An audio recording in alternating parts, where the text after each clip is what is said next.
Dear students, this is your today's 16th April's worksheet number 3, Science Class 8.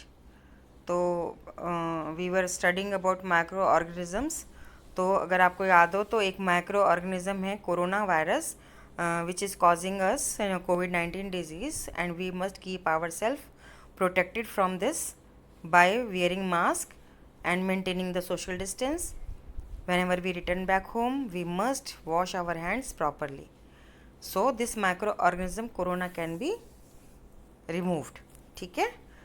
तो today we will learn about fermentation. Fermentation को आम भाषा में खमीर उठाना भी कह देते हैं, खट्टा करना भी कह देते हैं. तो it is pinkies birthday today. On every birthday her grandfather would bring her favourite chole bhature from market, but this time due to corona pandemic he refused. तो उसका बर्थडे था, उसने कहा छोले भटूरे खाने, पर कोरोना की वजह से उसके दादाजी ने मना कर दिया. तो her mother plan to give her a surprise by making chole bhature at home. तो उसकी मम्मी ने सोचा कि मैं घर पे छोले भटूरे बना के उसको सरप्राइज़ दे देती हूँ, चकरा देती हूँ. For making chhola bhatura she took some amount of maida. तो मैदा ली उन्होंने थोड़ी सी, उसके अंदर थोड़ा सा चीनी डाली, शुगर डाली, पिंच ऑफ सॉल्ट डाला, और 2 पिंचेस ऑफ ईस्ट पाउडर डाला.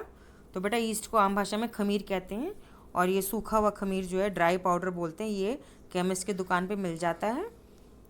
और उसने उसको आटा गूंद दिया. नीडेड मतलब आटा गूंदना.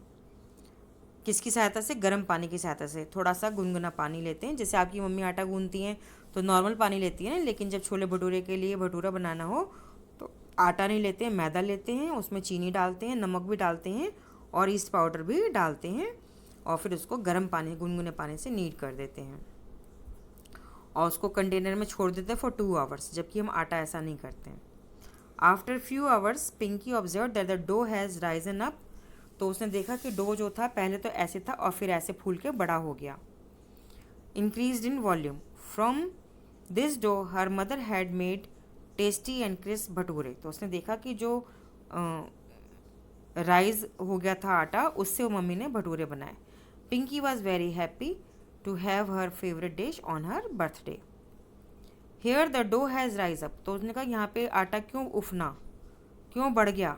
बिकॉज ईस्ट ईस्ट बोलेंगे बेटा, हिंदी में इसको ईस्ट लिख देते हैं कोई भी, लेकिन य से लिखना, य पे बड़ी की मात्रा और आधा सा और टा, ईस्ट. इंग्लिश में इसकी स्पेलिंग YEAST होती है.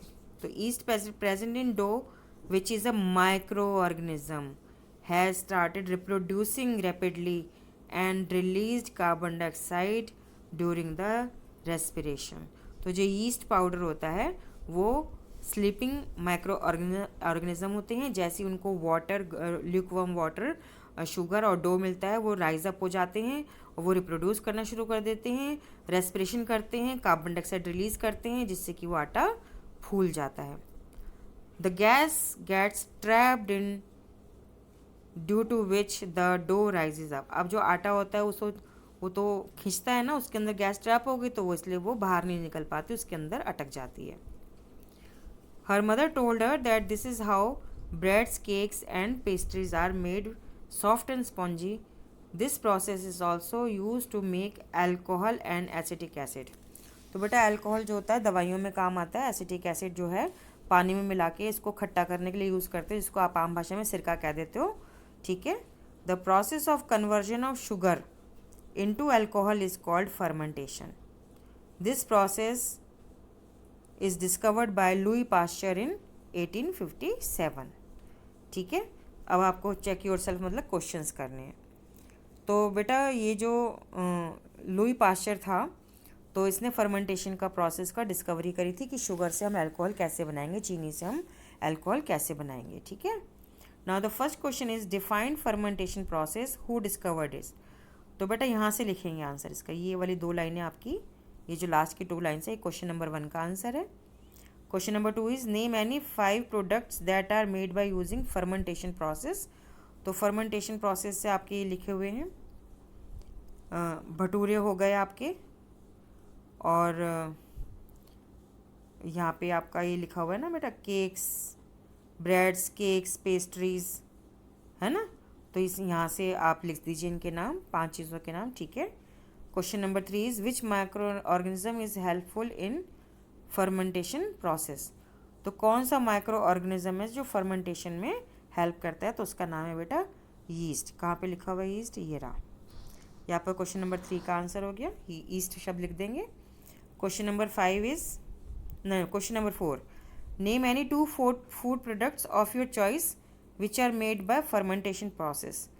तो फूड, इसमें मैं तो आंसर लिखूंगी केक्स एंड भटूरे, तुम्हारी मर्जी, जो मर्जी लिखो, लेकिन उसमें फर्मेंटेशन होना चाहिए, ठीक है। आप पेस्ट्री भी लिख सकते हो, कुछ भी लिख सकते हो, ठीक है। बिस्किट्स भी बनते हैं बेटा ऐसे, केक, और आप नेट पे सर्च करके लिख सकते हो, बहुत सारी चीज़ें बनती है। चीज़ बनता है, जो प्रोसेस चीज़ होता है, चीज़ स्लाइस आती है ना येलो येलो कलर की, वो भी इसी से बनता है, उसको भी हम बैक्टीरिया से बनाते हैं। Now question number 5 is explain why did the dough prepared in above activity rises up. तो बेटा इसके लिए जो आपने लिखना है, मैं थोड़ा बताती हूँ आपको कहाँ से लिखना है, कि यहाँ से, the dough has rises up because is present in the dough which is micro organism starts reproducing, ये रेस्पिरेशन करती है, गैस ट्रैप्ड इन और डो राइजेज अप। यहाँ तक आपको लिखना है, यहाँ से यहाँ तक। तो जो ग्रीन कलर से मैंने आपको दिखाया है, ये आपके क्वेश्चन नंबर 5 का आंसर है, ठीक है बेटा। चलिए इसको हमको करिए और जल्दी से करके भेज दीजिए।